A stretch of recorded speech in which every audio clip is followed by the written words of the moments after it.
So, yun guys, ipapakita ko naman sa inyo ngayon yung ginawa kong simple program sa ating PyCharm. So, ayan siya, nakalagay, may simple program. So, ayan guys, makikita na dyan yung mga code na nilagay ko para sa simple program natin. So, kung makikita nyo, kung napanood nyo yung Python tutorial Tagalog na pinanood sa atin, andyan nakalagay dyan yung hello world. So, yung hello world dyan, binago ko yan. So, dyan ko nilagay yung introduce myself. So, in-introduce ko yung sarili ko. Then, tsaka ko nilagay yung tutorial ng addition natin. So, oo nga pala guys, yung addition pala natin, first number and second number lang siya. So, ayan, ito-try natin siyang i-run.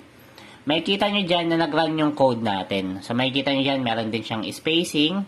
Dyan, makikita nyo dyan, naka-float siya din, naka-input. Since number yung ilalagay natin, ang maganda dyan, naka-input pa siya. So, pag in-input natin, kahit anong number yung ilagay natin dyan, automatic na siyang mag-addition. So, makikita nyo dyan, lumabas yung sagot mismo. So, 50 plus 80, 130. So, yun lang guys. Sana marami kayong natutunan.